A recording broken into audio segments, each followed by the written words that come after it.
ನಾಳೆ ಡೆಲ್ಲಿಯಲ್ಲಿ ಆರ್ಸಿಬಿ ಮತ್ತು ಡೆಲ್ಲಿ ಕ್ಯಾಪಿಟಲ್ಸ್ ತಂಡಗಳ ನಡುವೆ ಹೈ ವೋಲ್ಟೇಜ್ ಮ್ಯಾಚ್ ನಡೆದಿದೆ.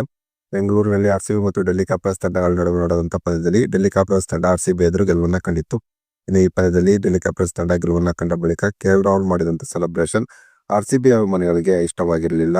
ಹೀಗಾಗಿ ನಾಳೆ ಡೆಲ್ಲಿಯಲ್ಲಿ ನಡೆದಿರುವ ಪಂದ್ಯದಲ್ಲಿ ಆರ್ಸಿಬಿ ಡೆಲ್ಲಿ ಕ್ಯಾಪಿಟಲ್ಸ್ ಎದುರು ಗೆಲುವನ್ನು ಕಾಣಬೇಕು ಮತ್ತು ಕೇಎಲ್ ರಾಹುಲ್ ಮಾಡಿದಂತಹ ಸೆಲೆಬ್ರೇಷನ್ಗೆ ವಿರಾಟ್ ಕೊಹ್ಲಿ ತಿರುಗೇಟನ್ನು ಕೊಡಬೇಕೆಂಬ ಹಂಬಲದಲ್ಲಿ ಆರ್ಸಿಬಿ ಅಭಿಮಾನಿಗಳಿದ್ದಾರೆ.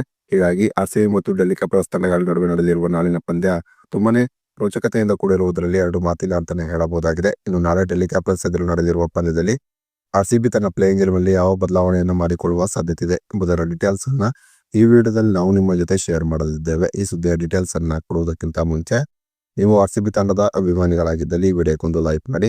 ಹಾಗೆಯೇ ಸೀಸನ್ 18ರಲ್ಲಿ ಯಾವ 4 ತಂಡ ಪ್ಲೇ ಆಫ್ಗೆ ಬರಬಹುದೆಂಬ ನಿಮ್ಮ ಅನಿಸಿಕೆಯನ್ನ ತಪ್ಪದೇ ಕಮೆಂಟ್ ಬಾಕ್ಸ್ ಅಲ್ಲಿ ತಿಳಿಸಿ ಕೂಡ.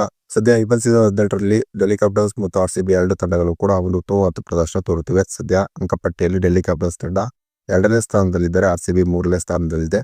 ಇನ್ನು ನಾಳೆ ಡೆಲ್ಲಿ ಕ್ಯಾಪಿಟಲ್ಸ್ ಎದುರು ನಡೆದಿರುವ ಪಂದ್ಯದಲ್ಲಿ ಆರ್ಸಿಬಿ ತನ್ನ ಪ್ಲೇಯಿಂಗ್ ಎಲೆವನ್ನಲ್ಲಿ ಒಂದು ಬದಲಾವಣೆಯನ್ನು ಮಾಡಿಕೊಳ್ಳಬಹುದು. ನಾಳಿನ ಪಂದ್ಯದಲ್ಲಿ ರೋಮಿಯೋ ಶೆಫರ್ಡ್ ಬದಲಾಗಿ ಜಾಕೋಬ್ ಬೆಥೆಲ್ ಆರ್ಸಿಬಿ ಪ್ಲೇಯಿಂಗ್ ಎಲೆವನ್ಗೆ ಬಂದರೂ ಬರಬಹುದೆಂಬ ಲೆಕ್ಕಾಚಾರವಿದೆ. ಜಾಕೋಬ್ ಬೆಥೆಲ್ ಕೂಡ ಒಬ್ಬ ಉತ್ತಮ ಆಲ್ರೌಂಡರ್ ಆಗಿರುವುದರಿಂದ ಜಾಕೋಬ್ ಬೆಥೆಲ್ ಆರ್ಸಿಬಿಯ ಪ್ಲೇಯಿಂಗ್ ಎಲೆವನ್ಗೆ ಬಂದರೆ ಆರ್ಸಿಬಿಯ ಬ್ಯಾಟಿಂಗ್ ಮತ್ತು ಬೌಲಿಂಗ್ ಇನ್ನಷ್ಟು ಬಲಗೊಳ್ಳುವ ನಿರೀಕ್ಷೆಯಲ್ಲಿ ಆರ್ಸಿಬಿ ಮ್ಯಾನೇಜ್ಮೆಂಟ್ ಇದೆ. ಇನ್ನು ಸದ್ಯ ವಿರಾಟ್ ಕೊಹ್ಲಿ ಒಂದು ಉತ್ತಮವಾದ ಪ್ರದರ್ಶನ ತೋರುತ್ತಿರುವ ಕಾರಣ ಡೆಲ್ಲಿ ಕ್ಯಾಪಿಟಲ್ಸ್ ಎದುರು ಅಧಿಕಾರದ ಪಂದ್ಯದಲ್ಲಿ ವಿರಾಟ್ ಕೊಹ್ಲಿ ಯಾವ ರೀತಿಯಾದಂತಹ ಒಂದು ಭರ್ಜರಿಯಾದಂತಹ ಪ್ರದರ್ಶನ ತೋರುತ್ತಾರೆ ಎಂಬ ಕುತೂಹಲದಲ್ಲಿ ಆರ್ಸಿಬಿ ಅಭಿಮಾನಿಗಳು ಇರುವುದಂತೂ ಸತ್ಯ ಅಂತಾನೆ ಹೇಳಬಹುದಾಗಿದೆ. ಇನ್ನು ನಿಮ್ಮ ಪ್ರಕಾರ ನಾಳೆ ವಿರಾಟ್ ಕೊಹ್ಲಿ ಡೆಲ್ಲಿ ಕ್ಯಾಪಿಟಲ್ಸ್ ಎದುರು ಎಷ್ಟು ರನ್ಗಳನ್ನ ಹೊಡೆಯಬಹುದೆಂಬ ನಿಮ್ಮ ಅನಿಸಿಕೆಯನ್ನ ತಪ್ಪದೇ ಕಮೆಂಟ್ ಬಾಕ್ಸ್ ಅಲ್ಲಿ ತಿಳಿಸಿ ಕೂಡ.